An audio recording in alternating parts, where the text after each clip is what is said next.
Bien, donc je travaille depuis près de 10 ans pour Debiotech, qui est une société qui est sise à Lausanne. J'ai repris ce projet pour justement développer une plateforme qui est une plateforme pour le traitement du diabète. Donc, je suis parti d'une technologie qui existait déjà dans la société, qui est une technologie de pompage qui pouvait être miniaturisée.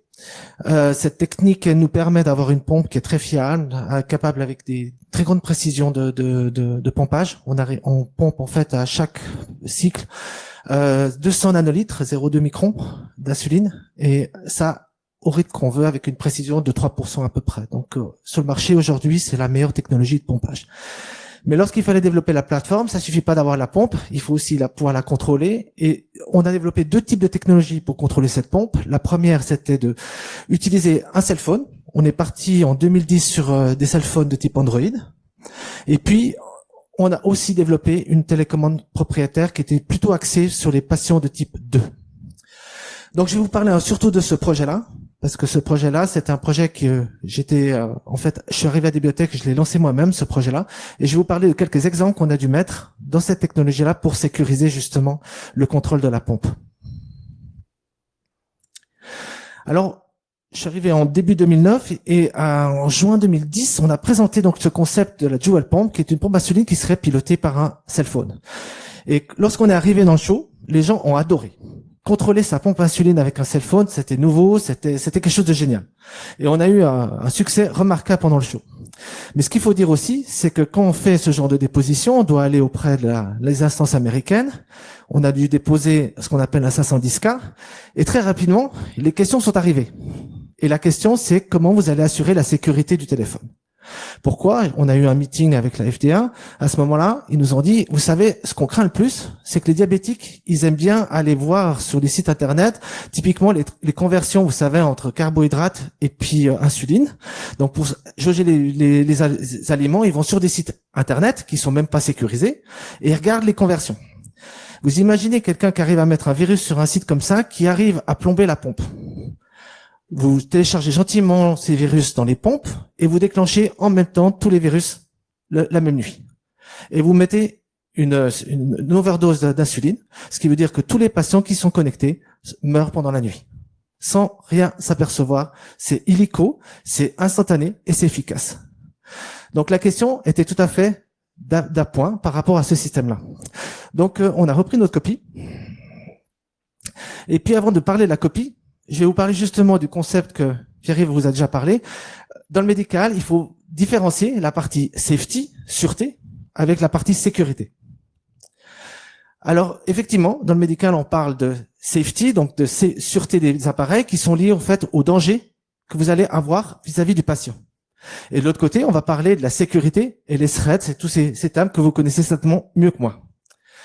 Au niveau médical, tout ce qui est safety, ça s'adresse en fait à des phénomènes souvent aléatoires qui vont créer en fait des situations de danger pour le patient.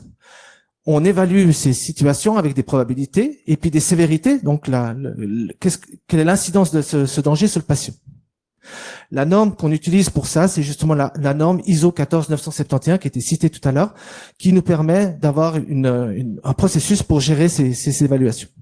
De l'autre côté, lorsqu'on parle de sécurité, on est face à quelque chose qui n'est pas du tout aléatoire, mais qui est pensé par des gens qui cherchent à faire quelque chose dans un but précis.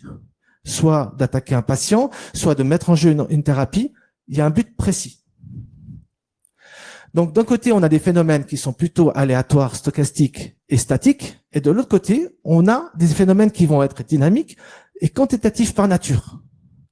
Donc, face à ça, on va devoir gérer deux choses qui sont complètement différentes, deux paradigmes complètement différents. Et puis, nous, ce qui nous intéresse, c'est ce qui est au milieu de ces deux paradigmes. C'est-à-dire les threats de sécurité qui mettront en danger la santé du patient. C'est ça qu'il nous faut surtout traiter au niveau du médical. Donc, si je reprends mes deux paradigmes, donc d'un côté, vous avez des ingénieurs qui vont travailler sur le design des appareils médicaux et qui vont s'intéresser à la safety de cet appareil. Et comme l'a mentionné M. Regemet, ils vont faire du design pour justement limiter les probabilités d'avoir ces dangers. Ensuite, on va mettre des systèmes de détection qui vont permettre de mettre des alarmes. Et quand on n'arrive plus à mettre des alarmes, on documente tout ça pour le patient et on dit il faut éviter de faire ça, il faut éviter de faire ça. C'est un peu grosso modo l'approche qu'on a dans le médical pour faire la safety. Au niveau de la sécurité, on va essayer donc d'anticiper avec le design, mais derrière, on va avoir beaucoup de schémas, et spécialement lorsqu'on essaie de faire un appareil médical dans un cell phone, on va avoir énormément de choses qui vont venir de tous les côtés. Donc ça sera très difficile à évaluer. Le but de cette sécurité, c'est surtout de ralentir le thread, et puis aussi de faire qu'il faut des grosses ressources pour le générer. Et le but, une fois qu'on a bien identifié tout ça, c'est de mettre les bonnes barrières au bon endroit pour pouvoir justement assurer cette sécurité. Vous le savez d'ailleurs mieux que moi. D'un autre côté, donc on est face à un développement médical. Un développement médical, c'est très lourd à valider. Le software se base sur une norme qui est la IEC 62304. Il faut faire chaque étape. Quand vous avez validé un software, vous n'allez pas recommencer ça tous les 6 mois. Donc une fois que vous avez validé, vous le mettez dans l'appareil et vous espérez que ça dure longtemps. Et l'autre côté, vous êtes face à la sécurité qui, elle va évoluer. Donc il va falloir pouvoir suivre cette évolution au niveau sécurité sans bouger la partie médicale. Vous voyez un peu où sont les deux paradigmes. Les deux choses sont à l'opposé. Et il va falloir marier ces deux choses pour assurer la sécurité. Alors aujourd'hui, comment ça se passe dans le monde des appareils médicaux? Donc vous avez un patient qui va s'équiper d'un appareil médical. Souvent, cet appareil médical, il est géré par son médecin, qui va le programmer, qui va y insérer la prescription. Ensuite, c'est souvent du domaine des infirmières. Quand le patient a le problème, il vient à l'hôpital, il va consulter une infirmière et on a juste 2 ou 3 choses au niveau de la prescription. Aujourd'hui, la tendance, c'est que la plupart de ces appareils médicaux, comme l'a mentionné M. Regamet, deviennent connectés. Donc, vous avez la possibilité d'échanger des données avec le cloud, et puis de l'autre côté, le médecin a la possibilité de les récupérer et les influencer. Enfin, derrière ça, du moment qu'on se connecte, on continue avec la fête, on va pouvoir interconnecter les appareils médicaux. Typiquement, moi je travaille sur une pompe à insuline, on va pouvoir la connecter avec le lecteur de glycémie ou un lecteur même continu de glycémie. Et derrière ça, il faut savoir que tout appareil médical est fabriqué avec des normes. Et ces normes, une des normes qui est essentielle de nos appareils médicaux, c'est de pouvoir les tracer. Donc, il va falloir pouvoir relever les données de traçage si on a un problème avec un appareil médical. Donc, il y a tout un aspect commercial et technical support qui va derrière un appareil médical. Voilà un tout petit peu le paysage qu'on a au niveau des appareils. Si je regarde dans le domaine de l'insuline, donc la pompe à insuline est surtout limitée au lecteur de glycémie aujourd'hui. Et puis, les docteurs ne font pas encore de prescription via le cloud. Ils peuvent récupérer les données, mais ne peuvent pas agir sur la prescription. Donc, juste pour parler un petit peu du diabète. Le diabète, donc, c'est une pompe que va porter un patient. Et puis, il faut que cette pompe reproduise à peu près ce que fait le pancréas du patient. Donc ça, vous avez ici à peu près les courbes de variation de glycémie et d'insuline que vous avez dans votre corps. Et en fait, on va reproduire la courbe d'insuline pour un patient de type 1 qui n'arrive pas à produire de l'insuline avec une pompe. Donc il a un espèce de taux qu'on appelle le taux basal qui représente le besoin du métabolisme au niveau insuline. Et puis on rajoute des pics qui vont compenser l'insuline qu'il faut pour ingérer le repas. Ce qu'il faut savoir, c'est que l'insuline est une drogue, est un médicament qui a un très gros effet sur le patient. Une overdose d'insuline tue un patient en 5 minutes. Donc, il ne s'agit pas de jouer avec ces valeurs d'insuline. L'autre aspect, c'est l'hyperglycémie. Si vous manquez d'insuline, un patient manque d'insuline, ça crée des complications à long terme au niveau cardiovasculaire, etc. Donc, il s'agit pour une pompe de bien gérer la bonne quantité d'insuline selon les besoins du patient. Le traitement est donc complexe. Et puis, pour rendre ce traitement encore plus complexe, il faut savoir que celui qui gère ce traitement, c'est le patient. Il va recevoir des indications du docteur, mais après, c'est lui qui va gérer son propre traitement. En plus de ça, on est dans un domaine à la maison, où vous avez tout ce qui va arriver, hein, le chien qui va prendre la télécommande, vous imaginez tous les événements qu'on peut avoir à domicile. Et puis, tout ça, il faut savoir que vous pouvez pas suspendre le traitement pendant une longue période, parce que le patient va partir en hyperglycémie. Et puis, il faut éviter toute overdose qui peut tuer le patient. Donc voilà la gestion qu'on a pour cette thérapie au niveau d'un appareil médical. Donc si je regarde avec toutes ces connexions et tout ce système-là, je commence à m'intéresser au type de hacking qu'on peut avoir au niveau de la sécurité. C'est ce qu'on a fait donc à partir de 2010. On a posé le décor, on a dit bon, qu'est-ce qui peut y arriver? Alors d'abord, il y a le problème de la communication. Si je jamme la communication, par exemple, le lien Bluetooth qu'il y a entre les deux appareils, entre la pompe et le téléphone, plus possible de communiquer. La communication ne passe pas, elle est jammée, elle est simplement sursaturée, donc elle n'arrive pas à communiquer. Vous devez arrêter la pompe, ça ne marche pas. Ce que nous, on a prescrit, il fallait simplement enlever la pompe là, pour la déconnecter du corps du patient. C'est ce qui est plus rapide et plus efficace. Donc, vous avez partout des endroits où vous pouvez jammer la communication. J'ai aussi mis ici le jamming de l'écran. Si un patient il doit régler sa thérapie puis son écran s'éteint, ou il est occupé par une autre application, il va pas pouvoir gérer son appareil. Donc, le problème de la prioritisation des écrans sur un téléphone est aussi un problème. L'autre type de threat qu'on peut avoir, c'est le vol des données personnelles. Aujourd'hui, beaucoup de gens cherchent à connaître ces données. Donc là, partout où vous avez des protocoles de communication, vous allez avoir vol possible de données. J'ai aussi rajouté le vol de données sur l'épaule. Vous savez, vous êtes en train de programmer votre pompe, quelqu'un qui guigne pour savoir ce que vous êtes en train de programmer. Et puis, toute la sécurité qui est liée au vol de ces données. Ensuite, le troisième type de threat qu'on peut avoir, c'est la corruption de données. Ça peut être la corruption de données, mais la corruption de code aussi, pour donner un faux renseignement au code. Donc là aussi, c'est partout. Si vous regardez, à peu près partout.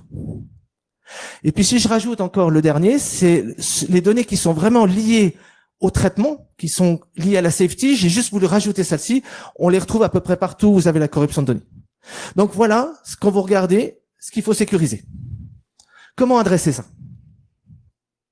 C'est la question qu'on s'est posée en 2010. Parce que lorsque vous allez introduire la sécurité, si vous introduisez déjà rien qu'un code PIN, pour un patient, c'est pas facile. Il faut se souvenir de son code, de ses données d'accès. Si je vais être connecté à un serveur, il faut savoir ses données d'accès.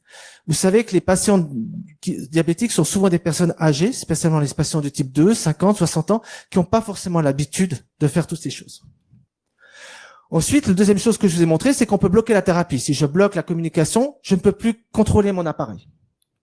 Et enfin, je rajoute de la complexité, c'est-à-dire si je mets des crypto-composants dans mes pompes, etc., je vais augmenter ma consommation, donc réduire l'utilisation de mon appareil.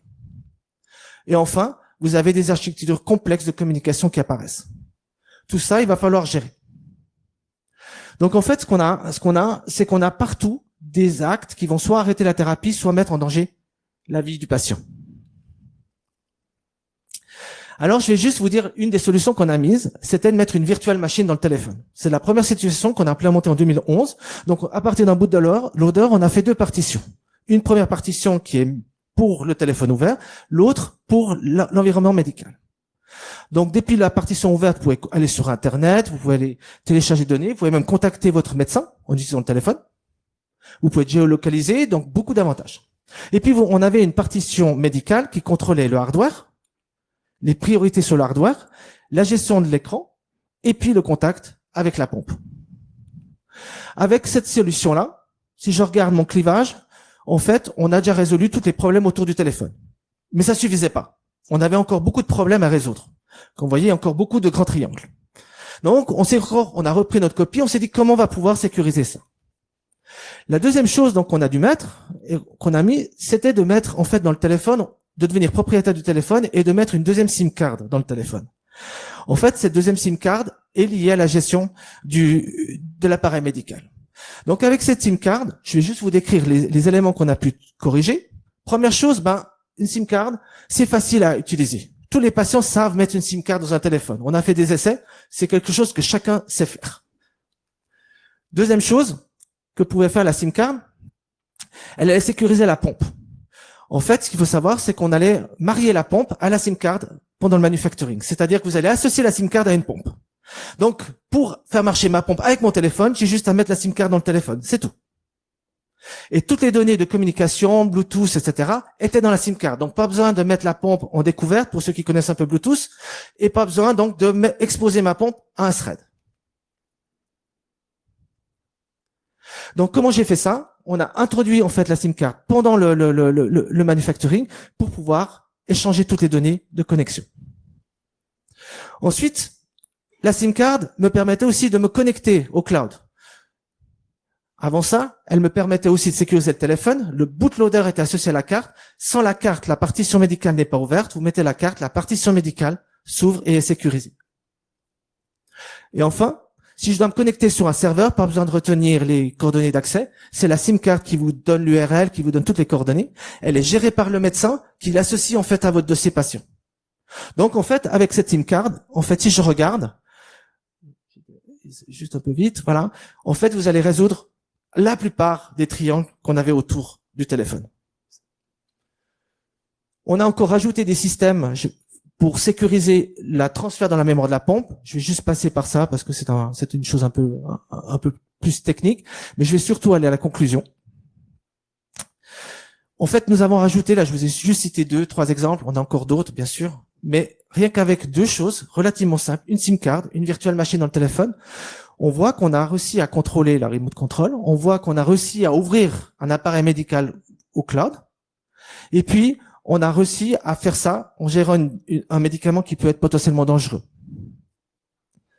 On a réussi à limiter les accès qui peuvent conduire à la corruption de données et puis du traitement.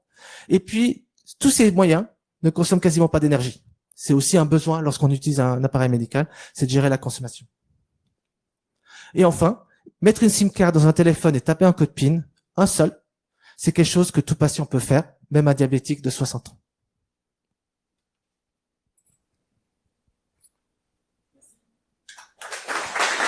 Merci Stéphane. Merci beaucoup. Restez avec nous parce qu'on va, Stéphane, restez avec nous parce qu'on va prendre des questions. En tout cas, vous avez retenu le message. Aimez votre pancréas. Hein? Salade de boulgour, quinoa. On lui parle le soir en se couchant. Hein? On chérit son pancréas. Je sais pas où il est, mais en tout cas, je le kiffe, le mien. Est-ce que vous avez des questions? Ça a laissé tout le monde, wow. Ah, monsieur. Attendez.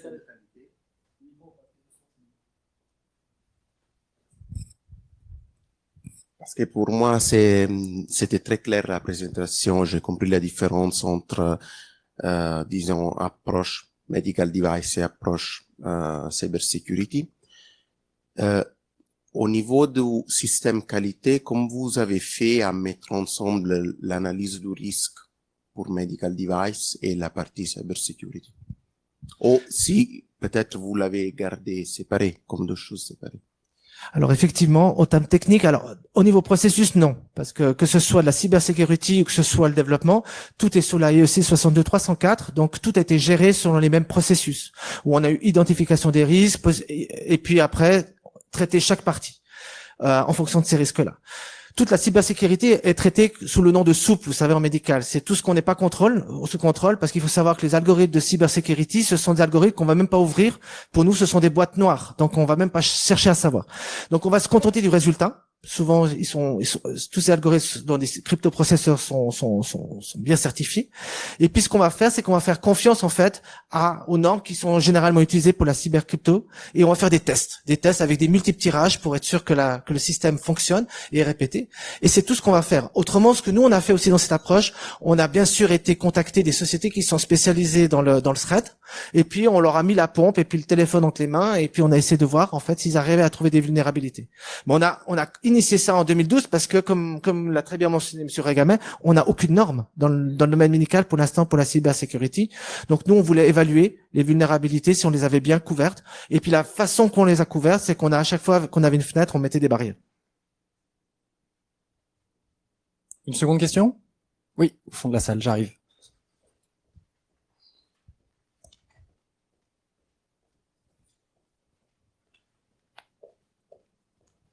Merci. Ma question, comme pour tout Care Team, je pense qu'on peut désactiver le code PIN. La plupart des personnes âgées n'aiment pas avoir un code PIN, donc ils le désactivent.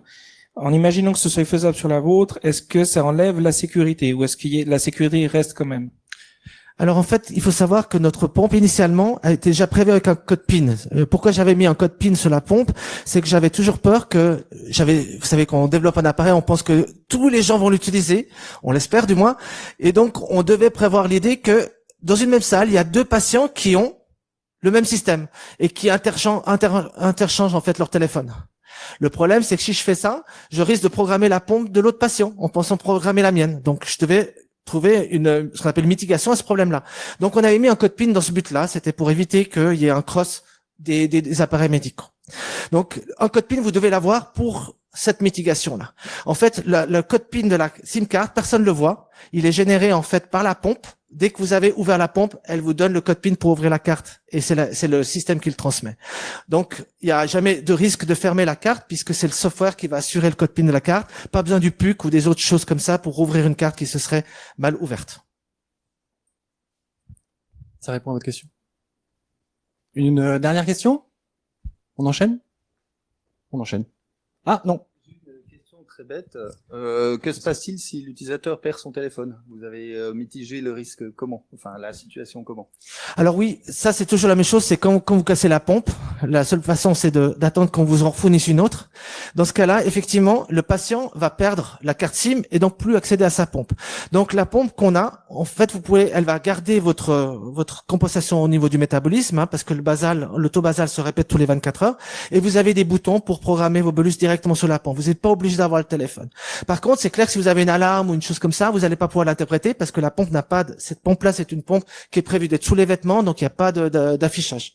Donc vous n'allez pas pouvoir identifier l'alarme. Vous allez savoir en fonction du signal d'alarme si c'est dangereux ou pas, ce qu'on appelle dans le jargon médical la priorité du signal, mais vous n'allez pas savoir pourquoi le signal est là. Et en fonction de la priorité, vous enlevez la pompe. Si c'est bas niveau, vous pouvez attendre parce qu'il n'y a pas forcément de problème de temps. Et il faudra attendre. Le problème qu'il y a, c'est qu'après, effectivement, on va envoyer au patient le dessus de la pompe, la partie électronique, avec une nouvelle SIM card pour un téléphone. Par contre, l'avantage que vous avez, c'est que si vous n'avez pas votre téléphone, vous pouvez récupérer votre SIM card ou si vous cassez votre téléphone et vous mettre sur le téléphone de quelqu'un d'autre pour autant qu'il ait le deuxième slot de SIM card. Et là, vous pouvez simplement introduire le SIM card sur l'autre téléphone, sachant que le dossier patient que vous allez mettre dans le téléphone est encrypté par votre SIM card. Donc, en fait, vous pouvez avoir deux dossiers patients sur le même téléphone sans avoir le problème de la sécurité du vol de données et du croisement de données, puisque les deux dossiers sont encryptés par une SIM card différente. Donc, vous n'allez pas avoir ce problème de cross. Donc, vous pouvez utiliser le téléphone pour autant que vous avez cette solution avec tous les patients. Il y aura à chaque fois un dossier patient qui sera sécurisé par votre SIM card. Donc, vous êtes sûr que personne ne va pouvoir ouvrir vos données. On va trouver une faille, on va y arriver, on va arriver à le pêcher. Moi, j'en ai une. Attendez, j'en ai une. Vous disiez tout à l'heure que la pompe, elle est reliée avec un lecteur d'insuline. Vous avez sécurisé comment la connexion entre les deux? Si vous avez vu mon dessin, en fait, les trois choses qu'on n'a pas pu sécuriser, c'est le fait que le patient puisse, que quelqu'un vole les données par-dessus le dos du patient. Ça, je peux pas éviter. Et puis la deuxième chose, si vous avez regardé mes slides, en fait, on n'a pas pu sécuriser la donnée sur le CGM. Parce que pour l'instant, les CGM ne sont pas munis de ce système de sécurité.